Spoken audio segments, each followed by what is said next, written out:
Hello guys, എല്ലാവർക്കും സുഖാന്ന് വിചാരിക്കുന്നു. ഇന്ന് ഞാൻ വന്നേക്കുന്നത് എൻ്റെ ഒരു കാര്യം നിങ്ങളോട് ഷെയർ ചെയ്യാൻ വേണ്ടിയാണ് കേട്ടോ.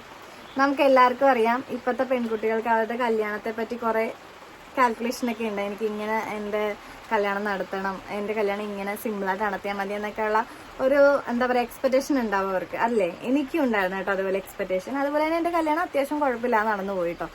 അപ്പോൾ എൻ്റെ കല്യാണം ഒരു 4 കൊല്ലം മുമ്പായിരുന്നു. അപ്പോൾ നമ്മളുടെ പോലെ മിഡിൽ ക്ലാസ് ആയിട്ടുള്ള ആൾക്കാർ കല്യാണം എന്ന് പറയുമ്പോൾ ചിലവുകൾക്ക് നമുക്ക് കുറച്ച് ബുദ്ധിമുട്ടാണല്ലോ. നമ്മൾ സ്വരുക്കൂട്ടിയ പൈസ ആണെങ്കിലും അത് തികയാതെ വരും. അപ്പോൾ നമ്മൾ ആദ്യം തന്നെ ചൂസ് ചെയ്യണ ഓപ്ഷൻ എന്ന് പറയുന്നത് ലോണാണ്, അല്ലേ? ലോണല്ലേ നമ്മൾ ചൂസ് ചെയ്യുന്നത്. എല്ലാ സാധാരണക്കാരും ഒന്നെങ്കിൽ സഹകരണ ബാങ്ക് അല്ലെങ്കിൽ പ്രൈവറ്റ് ആയിട്ട് ലിമിറ്റഡ് ആയിട്ടുള്ള ഏതെങ്കിലും ബാങ്കിൽ നിന്ന് പൈസ എടുക്കുക, നമ്മുടെ കാര്യങ്ങൾ നടത്തുക എന്നുള്ളതാണ് നമ്മളെപ്പോലെ സാധാരണക്കാരെ ആദ്യം തന്നെ ചിന്തിക്കണം. അതേപോലെ തന്നെ എൻ്റെ കല്യാണത്തിനും ലോണാണ് കേട്ടോ എടുത്തത്. എൻ്റെ വീട്ടിൽ ഞാൻ, എൻ്റെ ചേട്ടൻ, എൻ്റെ അച്ഛനും അമ്മ അടങ്ങുന്ന ഒരു കുഞ്ഞു കുടുംബമാണ് ഞങ്ങളുടേത്. അപ്പോൾ എൻ്റെ കല്യാണത്തിനൊക്കെ മുമ്പായിരുന്നു എൻ്റെ അച്ഛൻ്റെ മരണം. കുറച്ച് പ്രശ്നങ്ങളൊക്കെ ഉണ്ടായിരുന്നു, കിഡ്നിക്കൊക്കെ കുറച്ച് പ്രശ്നം ഉണ്ടായിരുന്നതുകൊണ്ട് എൻ്റെ അച്ഛൻ അങ്ങനെ എൻ്റെ കല്യാണത്തിന് മുമ്പായിട്ടാണ് മരിച്ചത്. അമ്മയ്ക്ക് കുറച്ച് സുഖമില്ലാത്തതാണ്. പിന്നെ ഉള്ളത് ബ്രദറാണ്, അറിയാമല്ലോ, ഒരാളാണ്. ഞാൻ ആ സമയത്ത് പഠിച്ചൊക്കെ കഴിഞ്ഞിരിക്കുന്ന സമയമാണ്, ജോലിക്കൊന്നും പോകുന്നില്ല. ഒരാളാണ് കൊണ്ടുവന്നത്. എൻ്റെ ചേട്ടന് ഒത്തിരി വിദ്യാഭ്യാസമൊന്നുമില്ല. 10th ഒക്കെ കഴിഞ്ഞിരിക്കുന്ന സമയമാണ്. 10th വരെ പോയിട്ടുള്ളൂ. അത് കഴിഞ്ഞിട്ട് പിന്നെ അവനൊരു പ്ലംബിങ്ങിന് പോയി, പിന്നെ വെൽഡിങ്, അങ്ങനെയുള്ള ചെറിയ ചെറിയ പണികളാണ് പഠിച്ചത്. അപ്പോൾ ഒരു ചേട്ടൻ്റെ കൂടെ പോയി അങ്ങനെ ജിപ്സം ബോർഡിൻ്റെ ഡിസൈനിങ് ഒക്കെ പഠിച്ചു. അത് കഴിഞ്ഞൊരു ചേട്ടൻ അതിൻ്റെ പരിപാടിക്കൊക്കെ ആയിരുന്നു പോയിക്കൊണ്ടിരുന്നത് ചേട്ടാ. അപ്പോൾ നമുക്കറിയാം, നമ്മളുടെ വീട്ടിൽ ഒരാളാണ് നമ്മുടെ വീട്ടിലുള്ളത്. അപ്പോൾ അവരെ കൊണ്ട് പറ്റുന്ന പോലെ നമ്മുടെ കല്യാണം നടത്താൻ പറ്റുള്ളൂ, അറിയാലോ. പക്ഷെ എൻ്റെ ഫാമിലീസ്, അച്ഛൻ്റെ വീട്ടുകാർ നല്ല രീതിയിൽ നമ്മളെ സഹായിച്ചിട്ടുണ്ട് കേട്ടോ. കാരണം വെച്ചാൽ എൻ്റെ കല്യാണത്തിന് അവരാണ് നിന്ന് എല്ലാം നടത്തി തന്നത്. സത്യം പറഞ്ഞാൽ എൻ്റെ വീട്ടുകാരല്ല, അമ്മയുടെ വീട്ടുകാർ സഹായിച്ചിട്ടുണ്ട്. എങ്കിലും അച്ഛൻ്റെ വീട്ടുകാരാണ് നമ്മുടെ എല്ലാ കാര്യങ്ങളും നോക്കി നടത്തിയത് കേട്ടോ. കാരണം നമ്മുടെ കല്യാണം തന്നെ വലിയച്ഛനൊക്കെയാണ് കൈ കൊടുത്തു തന്നത്. അതുപോലെ തന്നെ അപ്പച്ചി, ചിറ്റപ്പൻ, അങ്ങനെ എല്ലാവരും കൂടിയാണ് നമ്മുടെ കല്യാണം. എനിക്കത് പറയണതുകൊണ്ട് വലിയ ഷെയിമായിട്ടൊന്നും ഇല്ല കേട്ടോ. നമ്മുടെ പാരൻസ് ആണ്, നമ്മളുടെ ഫാമിലീസ് ആണ് നമ്മുടെ കല്യാണത്തിനൊക്കെ കൂടുതലും മുമ്പിൽ നിന്ന് അവരെ കൊണ്ട് കഴിയാവുന്ന രീതിയിൽ നമ്മുടെ കല്യാണത്തിന്റെ കാര്യങ്ങളൊക്കെ ചെയ്തു തന്നത് കേട്ടോ. അപ്പോൾ ഒരാളെ കൊണ്ട് നമുക്ക് ഇപ്പൊ സ്വാഭാവികമായി ഒരാളെ കൊണ്ട് നമുക്കത് നടക്കത്തില്ല. അതുകൊണ്ട് തന്നെ നമ്മൾ പറഞ്ഞു വന്ന കാര്യത്തിലേക്ക് കടക്കാം. നമ്മൾ ലോണ് തന്നെ ചൂസ് ചെയ്തു. നമ്മുടെ കല്യാണത്തിന് ശേഷം നമുക്ക് കുറച്ച് പൈസ ഇങ്ങനെ ആൾക്കാരൊക്കെ, ഗേൾസിന്റെ കല്യാണത്തിന് നമുക്ക് കവർ ഉണ്ടല്ലോ, നമുക്ക് കവർ പൊട്ടിക്കുന്ന ചടങ്ങുണ്ടല്ലോ വൈകുന്നേരം. നമുക്ക് പൈസ കിട്ടുന്ന പൈസയൊക്കെ നമ്മൾ എല്ലാവരും കൂടിയൊക്കെ ഇരുന്ന് എണ്ണി എത്ര രൂപ എന്നൊക്കെ തിട്ടപ്പെടുത്തിയൊക്കെ വെക്കുന്ന ഒരു ഇതുണ്ടല്ലോ. അപ്പം ആ പിരിഞ്ഞ് കിട്ടിയ പൈസയെന്ന് നമുക്ക് എത്ര രൂപയാണ് കിട്ടിയത് അത് അങ്ങോട്ട് കൊണ്ട് ലോണിൽ അടയ്ക്കാമെന്ന് പറഞ്ഞാൽ ഇരുന്ന് വെച്ചത്. കാരണം എന്ന് വെച്ച് കഴിഞ്ഞാൽ അത്രയും പൈസ നമുക്ക് ലോണ് കുറഞ്ഞു കിട്ടും. പിന്നെ ഇങ്ങനെ ഗഡുക്കളായിട്ട് അടച്ചാൽ മതിയല്ലോ. അപ്പോൾ ഞങ്ങൾക്ക് കുറച്ച് 2 ലക്ഷം രൂപയോളം പിരിഞ്ഞു കിട്ടിയിട്ടുണ്ടായിരുന്നു. അതിനകത്തൊരു 1 രൂപ പറ്റേ നമ്മൾ കൊണ്ടുപോയി ലോണ് അടച്ചു. കാരണം അത് പലിശയിലാണെങ്കിലും ആ പൈസ നമ്മൾ ഈഴ്വാക്കി ബാക്കി നമുക്ക് കുറച്ച് മുതലിലേക്കും കയറുമെന്ന് കരുതി അങ്ങനെയാണ് ചെയ്തത് കേട്ടോ. ബാക്കി പൈസ നമുക്ക് നമ്മളുടെ കല്യാണമൊക്കെ കഴിഞ്ഞിട്ട് വീട്ടിൽ കുറച്ച് കാര്യങ്ങളൊക്കെ ഉണ്ടായിരുന്നു. അപ്പം അതുമല്ല, പിന്നീടുള്ള കാര്യങ്ങൾക്കൊക്കെ അത്യാവശ്യം എന്തെങ്കിലുമൊക്കെ വേണമല്ലോ എന്ന് കരുതി അങ്ങനെ ബ്രദർ അത് കൊടുത്തില്ല. ഫാമിലീസൊക്കെ ആയിട്ട് ചേട്ടന്മാരൊക്കെ ആയിട്ട് ആലോചിച്ചിട്ടാണ് ഓരോ കാര്യങ്ങളൊക്കെ ചെയ്യുന്നത്. അപ്പം ഞാൻ പറയാനുള്ള കാര്യം എന്ന് വെച്ച് കഴിഞ്ഞാൽ, അത് കഴിഞ്ഞ് എൻ്റെ ചേട്ടന് ഒരു ആക്സിഡന്റ് ഉണ്ടായി.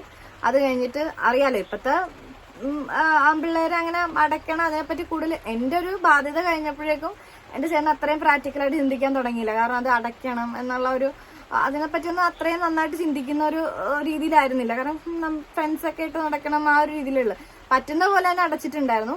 ബാക്കി പൈസ അടക്കാൻ ഇപ്പോഴും കിടപ്പുണ്ട്. പക്ഷെ ഇപ്പോഴത്തെ ഒരു മെയിൻ ആയിട്ടുള്ള കാര്യം എന്ന് വെച്ച് കഴിഞ്ഞാൽ, ഞങ്ങളിപ്പോൾ കുറച്ച് പൈസയല്ലേ അടച്ചിട്ടുണ്ടായിരുന്നുള്ളൂ. ആ ഒരു 1 രൂപ പറ്റി അടച്ചില്ലേ, അതെല്ലാം പലിശയിലേക്ക് തള്ളിപ്പോയി. ഇനി നമ്മൾ അടക്കേണ്ടതെന്ന് വെച്ച് കഴിഞ്ഞാൽ 5 ലക്ഷം രൂപയാണ് നമ്മൾ എടുത്തെങ്കിൽ ഒരു മുതലെല്ലാം കൂടി കൂട്ടി 7 ലക്ഷം രൂപയോളം നമ്മൾ അങ്ങോട്ട് അടച്ചു കൊടുക്കണം. അതിപ്പോ പലിശ തള്ളിപ്പോയത് കൂടാതെ 5 ലക്ഷം രൂപയും കൂടാതെ 1.5 ലക്ഷം രൂപ ഇനി പലിശ കൊടുക്കണം. പലിശ മാത്രം ഈ മുടങ്ങി കിടന്ന് ഇത്രയും പെൻഡിങ് ആയി കിടന്ന ആ 1.5 ലക്ഷം രൂപ പലിശയും ഈ മുതലും നമ്മൾ അടക്കണം. അല്ലാതെ നമ്മൾ ഓൾറെഡി 5 ലക്ഷം രൂപ എടുത്ത് 7 ലക്ഷം രൂപയോളം നമ്മൾ അവിടെ ഇറക്കി കൊടുക്കണം. അല്ലാതെ നമ്മൾ പലിശയും മുതലും കൂടി, മുതലാണ് കുറച്ച് കയറണതും പലിശയാണ് കൂടുതൽ അവിടെ പോകുന്നതല്ല. അപ്പൊ നമ്മൾ അങ്ങനെ കുറെ പൈസ, അത്യാവശ്യം നല്ല പലിശ, കാരണം നമുക്ക് അടക്കാൻ പറ്റാത്ത സാഹചര്യം വന്ന്, നമുക്ക് അത് കഴിഞ്ഞ് കുറെ പ്രശ്നങ്ങൾ വന്ന്, എൻ്റെ ഡെലിവറി, അങ്ങനെ കുറെ കാര്യങ്ങൾ വന്നു.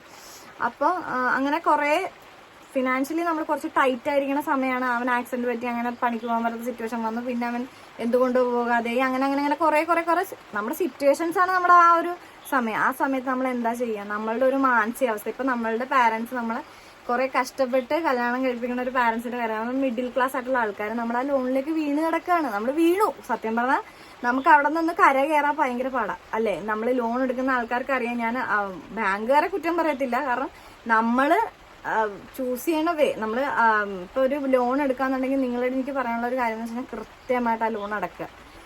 കാരണം അത് എങ്ങനെയും നമുക്ക് അടക്കാൻ പറ്റുന്നതിന്റെ അത്രയും മാക്സിമം അടക്കുക. ഇല്ലെന്നുണ്ടെങ്കിൽ നമ്മളൊരു ചിട്ടി പിടിച്ചിട്ട് ആ ചിട്ടി ലേലച്ചിട്ടി നമ്മൾ പിടിച്ചിട്ട് കുറച്ച് പൈസ അവിടെ കൊണ്ട് അടച്ച് പിന്നെ നമ്മൾ മുതലിറക്കി കൊടുക്കുക. അങ്ങനെ എന്തെങ്കിലും നിങ്ങൾ ഓപ്ഷനിൽ ചെയ്യുക. ഇല്ലെന്നുണ്ടെങ്കിൽ നമ്മൾ സത്യം പറഞ്ഞാൽ അതൊരു പടുകുഴിയാണ്. ലോൺ എന്ന് പറയുന്ന ഒരു പടുകുഴിയാണ്. ആ കുഴിയിലേക്ക് നമ്മൾ വീണാൽ നമുക്ക് കരകയറാൻ ഭയങ്കര പാടാണ്. കാരണം ഞാനത് അനുഭവിക്കുന്ന ഒരാളാണ്. ഞങ്ങൾ ഇപ്പോഴും പലിശ അത് അടച്ചിട്ടില്ല.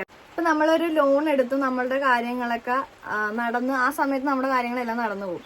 പക്ഷെ മേ ബി നമ്മൾ ചിന്തിക്കേണ്ട ഒരു കാര്യം എന്ന് വെച്ചാൽ നമുക്ക് എന്തെങ്കിലും സംഭവിച്ചു പോയാൽ, മേ ബി നമുക്ക് എന്തെങ്കിലും ഒരു ആക്സിഡന്റ് സംഭവിച്ച്, അല്ലെങ്കിൽ നമ്മുടെ കാലൊന്ന് ഫ്ലാച്ചറായി, അല്ലെങ്കിൽ എന്തെങ്കിലും സംഭവിച്ചു, നമുക്ക് എന്തെങ്കിലും സംഭവിച്ചു പോയാൽ നമ്മുടെ ആ ഒരു അടവ് നമ്മുടെ പെൻഡിങ് ആയി കിടക്കുകയാണ്. ഇപ്പൊ ലോൺ, പേഴ്സണൽ ലോൺ ആയിക്കോട്ടെ, അല്ലെങ്കിൽ ഇതുപോലത്തെ ലോണോ EMI എന്തോ ആയിക്കോട്ടെ, അങ്ങനെ നമ്മൾ മുടങ്ങിക്കഴിഞ്ഞാൽ ഓപ്ഷനിൽ നമ്മുടെ വീട്ടിൽ ഇപ്പൊ ഒരാളാണ് ലോൺ എടുത്താന്ന് വിചാരിക്കുക, ബാക്കിയുള്ള ആൾക്കാരും ആരും തൊഴിലിനൊന്നും ഒരു ജോലിക്ക് പോകുന്നില്ല എന്ന് നമ്മൾ കരുതുക. അന്നാലും നമുക്കത് അടക്കാൻ പറ്റാത്തൊരു അവസ്ഥ വരും ഇല്ലേ. അപ്പൊ ആ പലിശ കൂടി കൂടി കൂടി കൂടി കൂടി പിന്നെ അത് ഭയങ്കര പലിശയായി പോകും. കാരണം നമ്മൾ ചിന്തിക്കുന്നതിനും അപ്പുറമായി പോകും നമ്മൾ ആ അടക്കുന്ന തുക. മനസ്സിലായോ? നിങ്ങൾ അങ്ങനെ വല്ലതും ഉദ്ദേശിക്കുന്നുണ്ടെന്നുണ്ടെങ്കിൽ നിങ്ങൾ സേവ് ചെയ്തതിന് ശേഷം മാത്രം നിങ്ങൾ എന്തെങ്കിലും ഹോം ലോണോ അല്ലെങ്കിൽ ഒരു മാരേജിനെ പറ്റിയോ ചിന്തിക്കുക.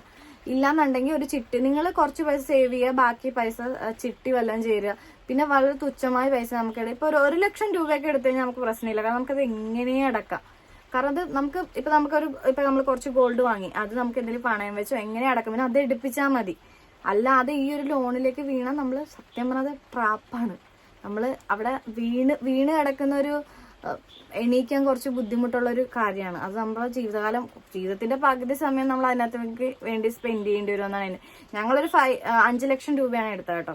അപ്പൊ ഞങ്ങൾ ഇപ്പോഴും ഞാനത് എന്റെ ബ്രദർ ഇന്ന് വന്നപ്പോഴും ഞാൻ പറയാൻ ആഗ്രഹിച്ച ഒരു കാര്യമാണ്. എന്തൊരവസ്ഥ, അവന്റെ ഒരു മാനസികാവസ്ഥ തന്നെയാണ് ഞാനും ചിന്തിക്കണം. എന്റെ കല്യാണത്തിന് വേണ്ടിയല്ലേ ഈ പൈസ കട. എനിക്ക് ആഗ്രഹമുണ്ട് എന്റെ കയ്യിൽ പൈസ ഉണ്ടെങ്കിൽ എനിക്കതൊക്കെ എടുത്ത് അവനെ ഹാപ്പി ആക്കണമെന്നൊക്കെ ആഗ്രഹമുണ്ട്. ശ്രമിക്കുന്നുണ്ട് ഞാൻ. പക്ഷെ നമുക്ക് എന്തുകൊണ്ടോ പറ്റില്ല. കാരണം നമുക്ക് അതനുസരിച്ചുള്ള വരുമാനം ഇല്ല. നമ്മൾ ജോലിക്ക് പോയാലും നമ്മൾ കുറച്ച് പൈസ സ്വരുക്കൂട്ടിട്ട് എന്നാ ലോൺ കൊണ്ട് അടയ്ക്കാനാണ്. അപ്പൊ നമ്മൾ ഒന്നെങ്കിൽ നിങ്ങൾ ലോൺ എടുക്കുന്ന ആൾക്കാർ ലോൺ എടുക്കണ്ട എന്ന് ഞാൻ പറയുന്നില്ല. കാരണം നമ്മുടെ സിറ്റുവേഷൻ കൊണ്ട് ഇപ്പൊ ഓപ്ഷനിൽ നമുക്ക് അതേ ഉള്ളെന്നുണ്ടെങ്കിൽ നിങ്ങൾ ലോൺ എടുക്കുക. കുറെ ലോൺ എടുക്കാൻ ശ്രമിക്കരുത്. ഏതെങ്കിലും ലോൺ എന്ന് പറയണത് അത്യാവശ്യം എമൗണ്ട് എടുത്താലും നിങ്ങൾ ഈ ഒരു ലോണിന് തന്നെ എങ്ങനെ നിങ്ങൾ ഈ ലോൺ അടക്കാൻ ശ്രമിക്കുക.